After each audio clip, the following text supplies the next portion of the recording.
Strikey Scorpion 82 is sponsored by Warhammer Combat Cards. Now updated to include all 40k factions, including Imperial Knights, Chaos Knights and the Leagues of Votan, Warhammer Combat Cards is bigger and better than ever before. Inspired by the original Citadel Combat Cards, masterminded by the veteran Games Workshop designer Jervis Johnson, Warhammer Combat Cards is a digital card game featuring your favourite miniatures from the 40k universe. Build your very own collection of combat cards and assemble a deck that brings the full might of your chosen warlord to bear. Clash with rivals, join events and battle your friends across the galaxy in fearsome tactical turn-based combat. Warhammer Combat Cards is free to download and play on Apple and Android smartphones. Use the link in the video description below and begin your path to epic glory and victory. Thanks and enjoy the game.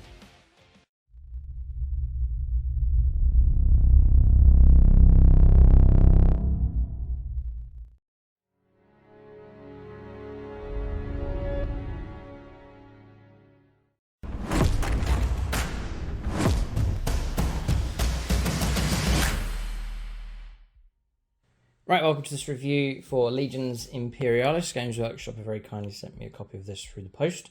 So it's an unboxing video, a review of the contents, just to have a look inside and give you an idea on what's going to happen with this. There are some plans, so I'll talk about that in the video as well. But very impressive set here from Games Workshop. For discount 40k, Legions Imperialis, other gaming systems, paints and accessories, and so on. Then it's the Outpost. The link for them is in the video description below.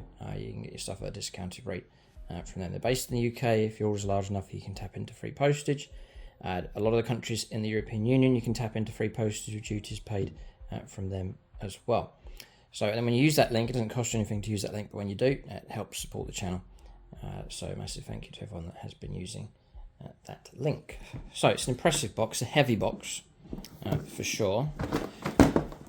So my initial comments is I get 30k and James would be interested in 30k. He does like it and understand the whole Civil War type thing.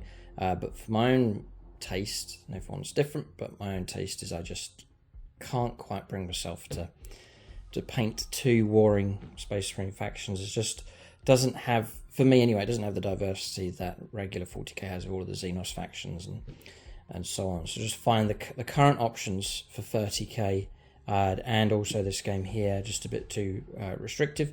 I'm a Xenos player, so that's sort of where I stand at the moment with this. But we'll review it because it is an amazing box set. The models are incredible, so it's a fantastic set. I mean, it's a dream. If you're a 30k player and a fan of that, it's a dream come true to have it on this scale. So inside, you're getting all these models here. This is actually 100% size, so that's the actual size of the Titans there, the Warhound Titan, and that's the overall contents of the box.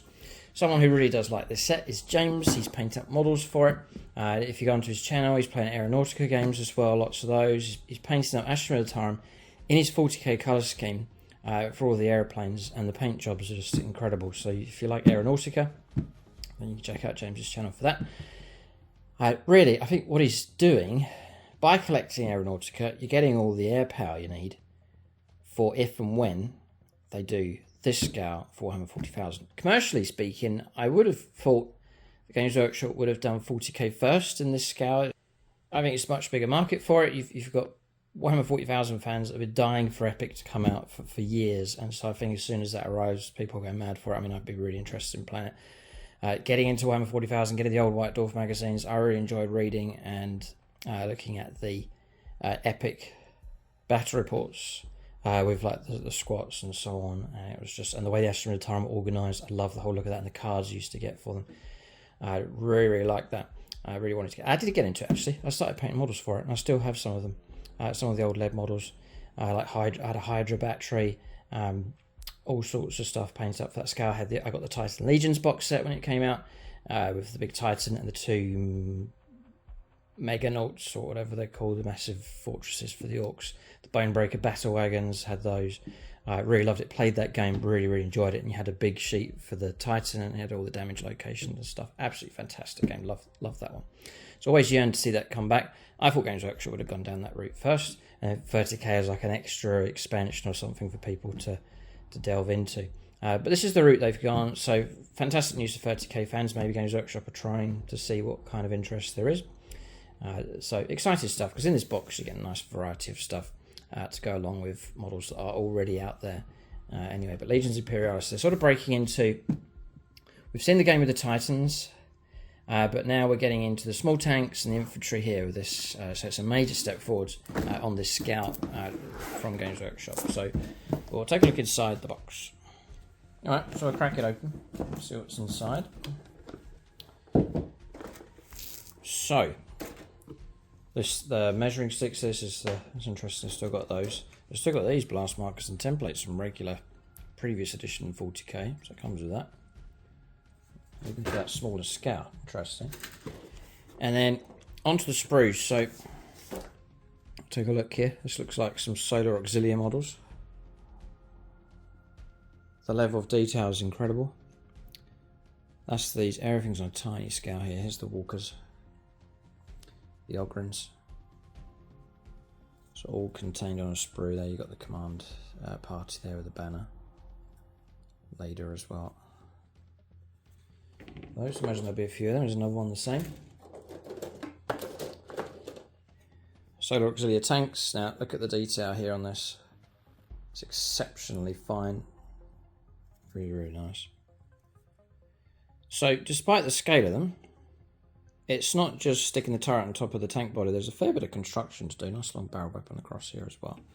But there's a fair bit of build to do for these. I imagine they'll look fantastic when built. And they're a nice enough size. Imagine this for 40k. So, if I was to go for this, I don't think I will, but if I was, then let us know in the comment section what faction you think would suit me the best. It's a difficult one. For 40k, if Warhammer 40,000 came out at this scale, if Epic came back, let us know what faction you think I should be. I think I would be probably the Tau. I think it looked very cool on the Epic scale, just with the larger aircraft and larger battle suit type units and so on. And like mini hammerheads, very, very cool, just be so good. I think James is set on Astronaut Tyrants, that's fantastic. He'd go for Space Marines as well, so I think he'd cover that.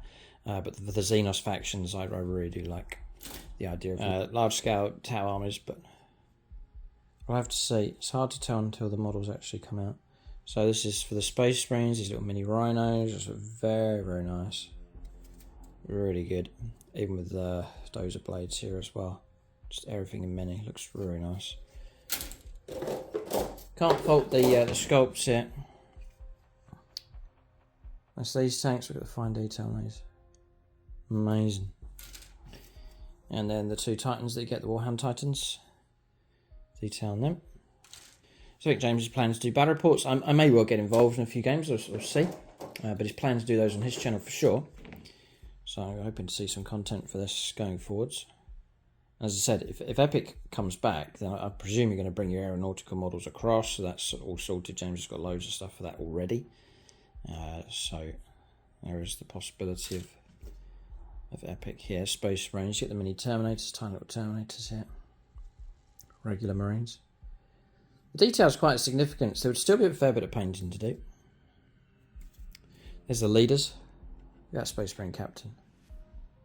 Really nice. Such a good scale. It really is good. And then a few more sprues, which you've seen these already. There's the other parts you need for the Warhound Titan. Looks like they come as a pair with the sprues. You get two sprues to build two of them with different weapon loadouts and options. So continuing on with the box, you get a divider. Opens out to much of the weight of the box here is this rulebook, which, it's not cheap. You don't look at it. That's some publication. We'll have a quick flick through this.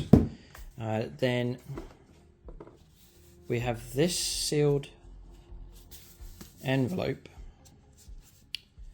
A token pack. I'm going to open it here. Token pack, it says. Not seen them seal something up like this before. But that's fine if it protects them. It's inside as your tokens for the game. Oh yeah, very nice. Okay, so they're not on thick card, they're on like a thin card kind of paper. So Games Workshop just protecting them a bit for you. So it looks something like that. And behind here, those are going to pop out. And then the quick reference sheet as well. That's very, very useful for your game. And it's encouraging that you're able to put everything onto two sides of paper, which rules-wise is an encouragement, I think. You want a game that flows well, doesn't stagnate, you're able just to move along with it, but still keeping depth and realism. That's the challenge, I think, for creating rule systems. But that's all inside that envelope there. You also get a transfer sheet, quite a basic one, but plenty of markings on that, like so. Then I presume your instructions for building. So it's all in there for you, all your build instructions. Good job. Empty in here, and in here is your bases.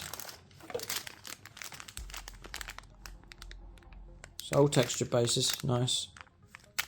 Yeah, nice job. Okay. A couple of these. These are very thin, not like your regular 40k scale. And very nice, you can see the texture on that. Very gently done details. It's nicely put together. And you get a second one. So if you need to play the game, there's a second one in there, and you get a set of dice with the old scatter dice. It's still in use here for these rules. So what we'll do is we'll take a flick through the book here. I don't want to go too long on this one, just to give you an idea on what's inside the book. So rule book is going to be big enough here. Legions Imperialis, epic battles.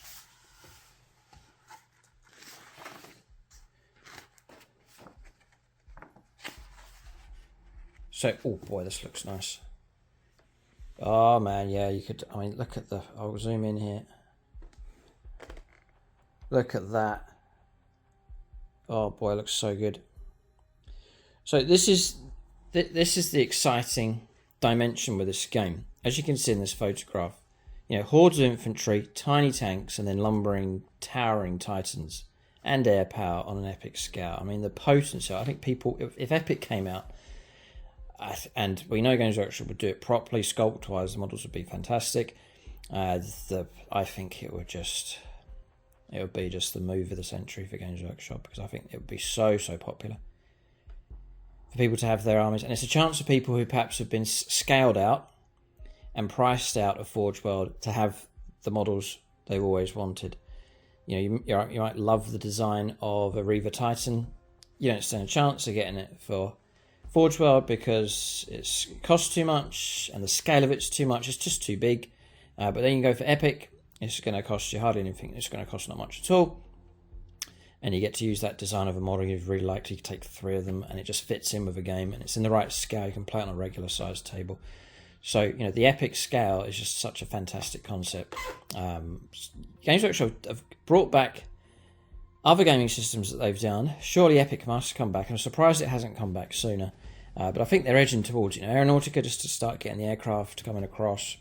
And so on, and then now they're dipping into it, starting to with the scale here for full scale stuff with infantry, tanks and titans, and surely it's only a matter of time before it comes to Warhammer 40,000, but when it does, I think it's super exciting. I think it'll be very popular indeed. But let us know what you think in the comment section, whether I'm over exaggerating too much or whether there is that massive demand out there for the Epic scale. But I think it's been out there for a long time.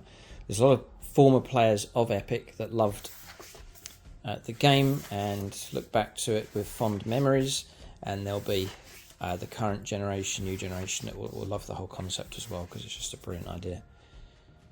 So it's not crammed in this book. It's very nicely laid out here, plenty of space. That's playing the game actually, so this gives you an idea. Nice board. That's a printed battle mat. They have been doing some runes and stuff for it, so you're not stuck for terrain. Because you're going to have to change the terrain. You can't continue on with 40k stuff. You're going to have to scale down to relevant stuff. Infantry on the round bases, which is interesting. I guess it makes sense to do them on round bases. It was square and rectangle sort of bases previously with Epic. I like the mini tanks, just the whole idea of that. But I'm racking my brains trying to think which of... Oh boy. Yeah, well, look, here it is. See Thunderbolt Fighter. You see aeronautical stuff all across here. Games Workshop have been producing this scale for a while. And then now we're moving on to the smaller stuff. And then look at this for the Warmaster Titan. Wow. Very exciting. So it's a real good artwork here. It's real good miniature showcase stuff going on. I'm not going to go through the rules. Just going to give you a flick through of the contents inside. Yeah, Night Lancers. I had a unit of those in lead and metal when they came out. Back when Epic was around. Still have them, I think, stored away. Again, Night Lancer here. Fantastic model. Always loved the concept of that. I had one for 40k. Never got it painted up. Just struggled to get these things to fit in. For example, you take a Night Lancer and some of the Forge World stuff you can't really bring. There's a lot of stuff you can't bring into your regular games of 40k. Which is a shame. You know, you buy a model and on a large scale it just gets stored away a lot of the time because it's not appropriate for most games. But then when you go into this scale and you're just using it as normal, you know, what's the big deal? It's not a problem. Take 5 of them, 10 of them. It's going to suit nicely. There's really nice terrain here for structures. Really, really nice terrain. So the potency is there. I mean, it's very exciting. Now, the pages of rules. Oh, boy, there's a lot of rules here. So when this comes out, let us know what you think of the gameplay for this, how good it is, if it's, hopefully it is really good.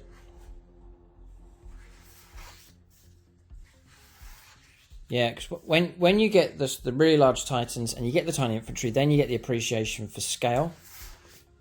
Titan just by itself doesn't give you much reference point, but when you have the smaller stuff, you see when you've got the infantry fighting and the size of the Titan, then you start to appreciate the scale of stuff. So it's that combination that really works here. So you've got deployment here for missions.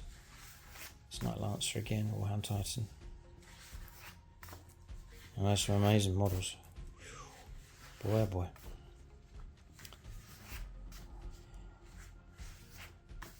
Oh, here we are fighting across a board. Con of Russes moving up the table, looking fantastic. Really nice board this. Brilliant. Very nice. We're in a city, fighting away. Yeah, looking really good. It's a Thunderhawk gunship, nice. So we are at about halfway through the book here. I always loved this about Epic. The organisational stuff. You used to get cards with all your organisation on. You just put your cards out and give the structure like the footprint of your army. Very, very cool. And they've done it here. I do like this colour scheme. Here, I always wanted to get a Fire Raptor from Forge World. But I was going to get one for the Blood Angels. It never quite worked out. So, it just never happened. But it could happen on this scale. That's Death Guard, actually, colour scheme. Ugh. It's actually quite a nice colour scheme. And remember all these logos and symbols for doing detachments. Remember that from Epic. Very, very nice. Just love the whole way it was organised and reading the battle reports and White Dwarf magazine. So around 150 pages we're up to here. Colour schemes. Night Scars, Iron Warriors. Yeah, there's the Old Fists. I could do them. Yeah, I could do. Space Wolves. Completely different colour scheme for them. The old style Blood Angels, Night Lords. Yeah, World Eaters do like the mostly white, blue, dirtied colour, some red. Do like that colour scheme, nice enough. Death Guard do quite like that, but surely could not do that one. Oh, that's crazy. Thousand Sons, yeah, interesting colour scheme. Sons of Horus I've always liked as well. Nice and straightforward. Salamanders, yeah, nice. Okay, Alpha Legion, interesting. Okay, so that's some colour scheme options. Detachments here for the Solar Auxilia. Beautiful. Really nicely done. This hasn't been thrown together. This is superbly done. Brilliant. Look at this. Fantastic. Really well put together. This book is packed with stuff. We're now on page 200. Whoa, look at this thing. The scale of it. Brilliant work. Towards the end of the book, and Games Workshop put this in. Here's the knight set. Really nice colour scheme for the knights. You know, I got rid of my Knights army. I didn't fit quite right, but for Epic, 100% get Imperial Knights in there. No problem at all. Very nice. So more detachments. There's loads of stuff. I'll keep going. Page 217. So this is exceptional production. Oh, there we go. Right. So you've got it's Andy Hoare's Ultramarines. Just nice light lancers along the back. Rhinos with the Marines. Very, very nice. Beautiful. Yeah, beautifully done. Ben Lamble's Dark Angels. Again, looking really nice. Yeah, nice colour schemes. Solar Auxilia. Iron Hands painted up. Again with the Rhinos infantry just on that epic scale just look fantastic. Supporting tanks look really good. Ooh, Blood Angels, very orange looking. Solar Auxilia. And then some of the options here for models, which is a brilliant range now really. Wow, look at this stuff. Beautiful. The Marauder Bomber, fantastic. Warmaster Titan, you've got the Warhound Titan options here as well. Yeah, it's Night Lancers. And then we're on page 200, and this looks like a 240 page book. Weapons profiles at the back. Oh, a sheet for counters. Interesting, got some extra ones, spare ones. A bit of glue holding the book together. Okay, so there it is. So that's the book, but it's a big one. So that's the review for Legions Imperialis. So the plan is James is super excited about this, and he loves Aeronautica Imperialis as well. So that's all strengthening the situation for sure. I'm going to keep a lookout for Epic. It could well be a while, but I love the idea of that for Warhammer 40,000. But Legion Imperialis, we may well see content. I think James is going to plan it for his channel. You may see some here as well. We'll see how this takes off. But the sculpture of the models is absolutely fantastic, and overall this is a brilliant production. So well done to Games Workshop and for that. So for discount 40k, do check out the Outpost. You can get a hold of this box set. Games Workshop, Age of Sigmar, and so on a discounted rate. You can tap into free shipping as well. When you use that link, it does help support the channel. Keep a lookout for more reviews on the channel. Let us know what you think of this set. The move that Games Workshop made, emphasising 30k first as opposed to epic 40k. It'd be fascinating to see what comments people make there in the comments section below. Thanks for watching. Tune in next time.